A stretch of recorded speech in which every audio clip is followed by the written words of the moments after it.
হ্যাঁ, প্রথমে বলবো আপনার নামটা আমাকে একটু বলবেন। আমার নাম সৌমি সর্দার। আমার প্রথম প্রশ্ন সেটা হচ্ছে যে আপনারা মানে এই কোর্টে প্র্যাকটিস করছেন একজন আইনজীবী হিসাবে। রাজ্যের এই যে একটা বড় পরিবর্তন হলো এবং আগামী 9 তারিখে সম্ভাবনা আছে মন্ত্রিসভা গঠন হবে, তো কি মনে হচ্ছে মানে কেমন মন্ত্রিসভা হতে পারে? মানে আপনারা যা চাইছিলেন সেটাই কি হয়েছে, নাকি যা চাইছিলেন না সেটা হচ্ছে? সেটা যখন 9 তারিখে মন্ত্রিসভা গঠন হবে তারপরে বুঝে যাচ্ছে। এখন তো এটা সম্পূর্ণভাবে কেন্দ্রীয় একটা এই যে শাসনটা এসেছে আমাদের হাতে, এতদিন আঞ্চলিক একটা দল আমাদেরকে এই রাজ্যটাকে পরিচালনা করছিল। এখন যখন কেন্দ্রীয় বাহিনী আছে, কেন্দ্রীয় সেন্ট্রাল ফোর্স যখন আছে, সেটা উপর মহল থেকে সব ব্যাপারগুলো আলোচনা হবে। তো এখন সাধারণ মানুষ হিসেবে এখন আমাদের কাছে বোঝা অতটাও মুশকিল, অসুবিধা আছে।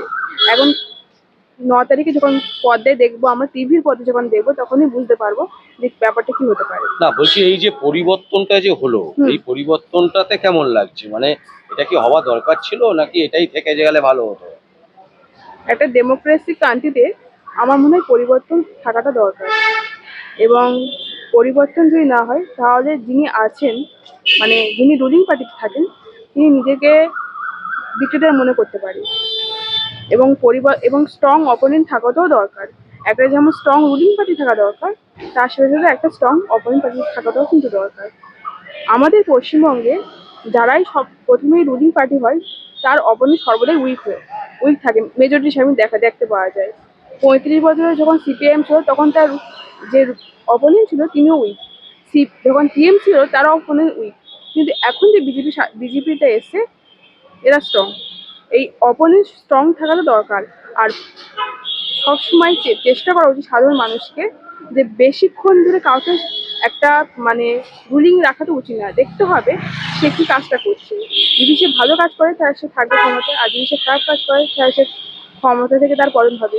এবং এগুলো খুব ভাবনা চিন্তা করে করা উচিত, কারণ এত বছর ধরে একটা সময় নিয়ে রুলিং পার্টি বসে থাকা এবং রাজ্যটাকে সর্বনাশের পথে হেঁটে নিয়ে যাওয়া, এটা ঠিক না। যদি সে ভালো কাজ করতো, তাহলে হয়তো সে অনেকদিন থাকতো। এবার দেখা যাবে নতুন যিনি এসছেন, নতুন যে বিজেপি সরকার এসছে, এখন তো আমরা জানি না যে কি হতে পারে কি হতে পারে না। আগামী দিনের জন্য আমাদের একটা শুভকামনা থাকা দরকার আছে এবং আশা থাকা দরকার আছে যে ভবিষ্যতে ভালো হতে পারে। সেই কারণে কিন্তু পরিবর্তনটা সাধারণ মানুষ করেছে।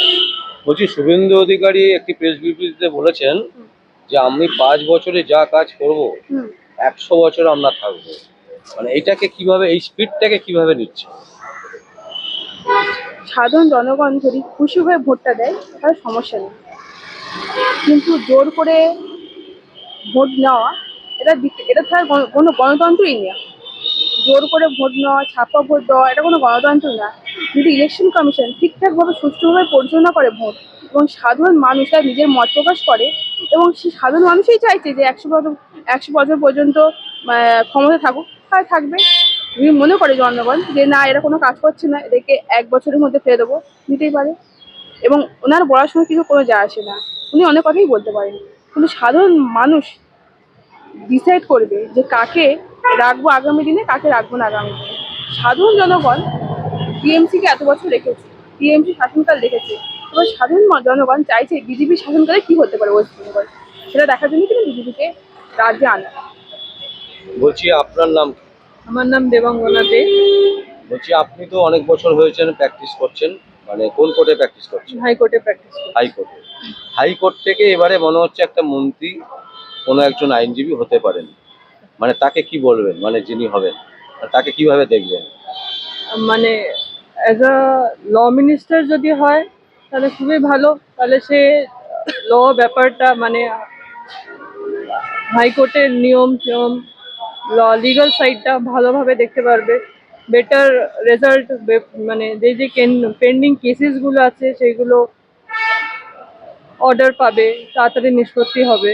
সেদিক দিয়ে পজিটিভ যদি হয় তো বলছি খুবই কি কি ভালো। পরিবর্তন দরকার আছে কলকাতা হাইকোর্টে? আপনি তো প্রায় 7 বছর হলো প্র্যাকটিস করছেন, নানান রকমের সুবিধে অসুবিধে অনেকেই বলে থাকেন, অনেক অভিযোগও আছে মানুষের মধ্যে যে মামলা দিনের পর দিন পড়ে থাকে, মামলা হয় না, বিচারপতিরা আসেন চলে যান, ডেটের পর ডেট পড়ে। তো কোন জায়গাটা আপনি মনে করছেন যে ঠিক করলে সাধারণ মানুষ রিলিফ পাবে? অ্যাজ বিইং আ লয়ার আর সাধারণ মানুষের কথাটা ভেবে আমি বলবো যতটা ফাস্ট একটা জাজমেন্ট হবে, যতটা ফাস্ট মামলা হবে, ততটা সাধারণ মানুষের জন্য খুব ভালো হবে। সাধারণ মানুষ তাড়াতাড়ি নিষ্পত্তি পাবে। আর সেটার জন্য মানে জাজের অ্যামাউন্ট, জাজমেন্ট মানে জুডিশিয়ারি যে জাজের অ্যামাউন্ট অফ ভ্যাকেন্সি যেগুলো আছে সেগুলো যদি বাড়ানো হয়, অ্যামাউন্ট অফ জাজেস এগুলো যদি বাড়ানো হয়, তাহলে সেটার জন্য তাড়াতাড়ি প্রসিডিংগুলো একটু ফাস্ট হতে পারবে। আর তাড়াতাড়ি মানুষরা একটুখানি অর্ডার পাবে, খুশি হতে পারবে। বলছি শাসকের এখন সব আইনজীবীরা তো রেজিগনেশন দিয়ে দিচ্ছেন, মানে নতুন করে আবার বোর্ড গঠন হবে, নতুন করে সবকিছু হবে। মানে কি মনে হচ্ছে আপনারা আপনাদের মতন করে কি কাজ পাবেন, ঠিকঠাক করে ফাইল পাবেন, মানে কোন জায়গাটা কি মনে হচ্ছে? সবকিছু হোপ ফর দি বেস্ট, এটাই যাই হবে আশা করছি ভালোই হবে। আপাতত দেখা যাক কি আর এই করে। যে তৃণমূল কংগ্রেস এই পাহাড় সমান মানে একটা পাথরকে সরিয়ে দিয়ে শুভেন্দু অধিকারীরা মানে জিতলেন, এটাকে কিভাবে মানে স্বাগত জানাবেন?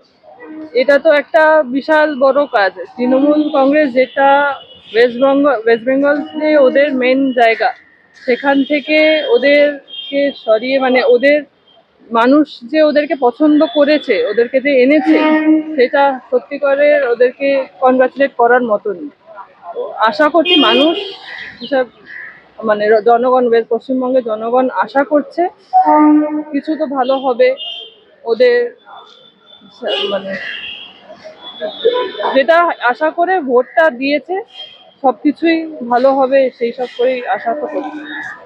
আপনার কি মনে হচ্ছে প্রথম 5 বছর কাজ হবে, মানে ভালো কাজ হবে বাংলাতে? মানে শুভেন্দু অধিকারী যে এটা এক সমস্ত বছরের মধ্যেই বোঝা যাবে। হ্যাঁ, 1 বছরের মধ্যেই বোঝা যাবে। 1 বছর প্রত্যেকটা সরকার যখন ক্ষমতায় আসে তখন সেই সরকার অনেক প্রতিশ্রুতি দেয়, কিন্তু অনেক সময় সেগুলো ধরে রাখা সম্ভব না। এখন শুভেন্দু অধিকারী যে কথাগুলো বলেছে ওটা ফুলফিল হবে বলে, হবে কি হবে না এটা 1 বছরের মধ্যে বোঝা যাবে।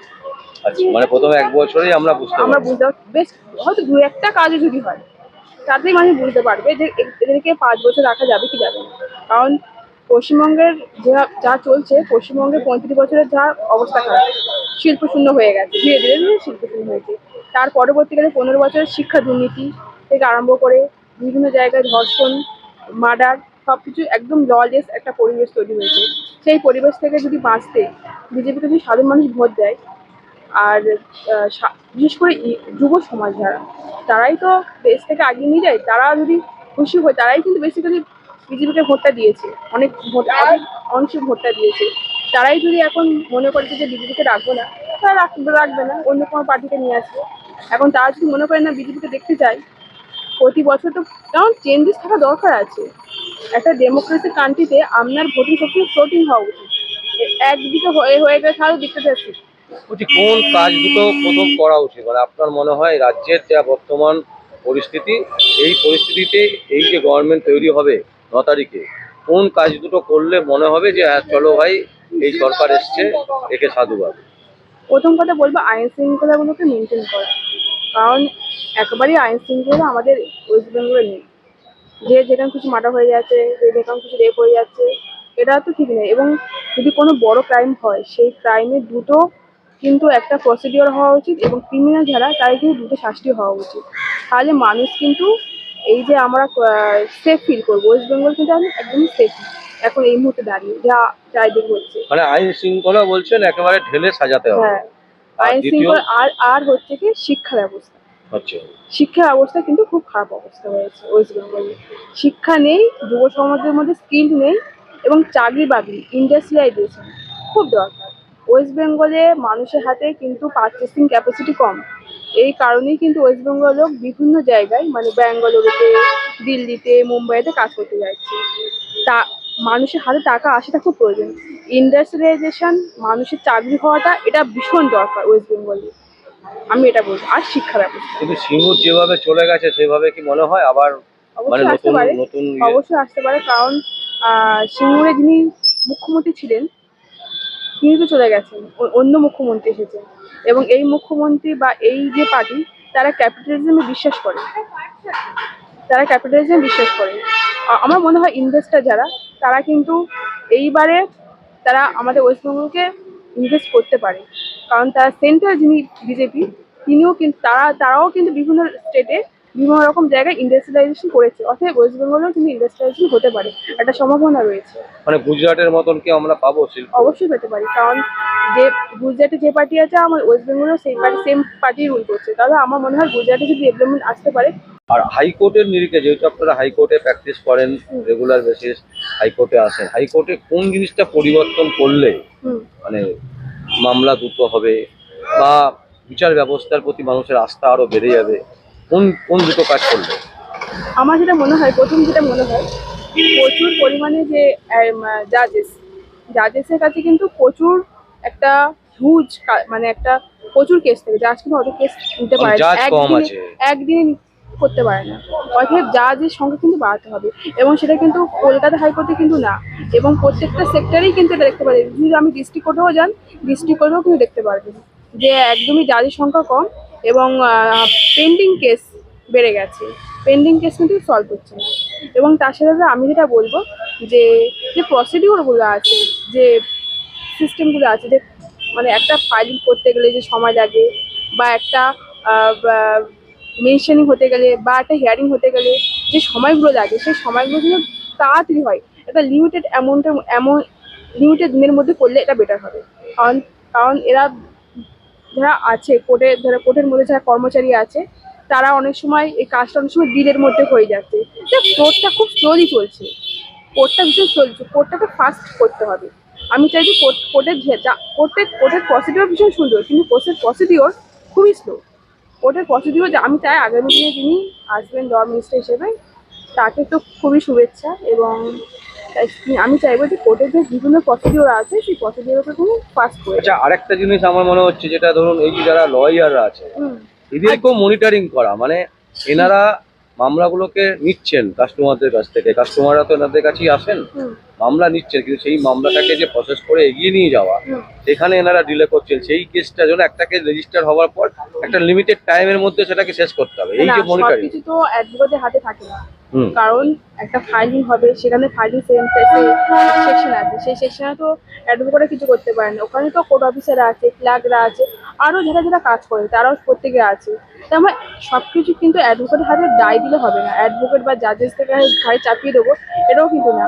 বা যা কোর্টেও কাজ করে তাদেরও কিন্তু দোষ নেই, কারণ এমনভাবে দীর্ঘদিন যে প্রসেস চলে এসছে, সেই প্রসেসের মধ্যেই কিন্তু সবাই আটকে গেছে। কারণ আমি মনে করি নতুন করে সংশোধন করে প্রসেসগুলোকে ধীরে ধীরে আপগ্রেড করা উচিত, এবং লটাকেও বেশ মডিফাই করা উচিত, কারণ লর ভিতরে কিন্তু অনেক সমস্যা আছে।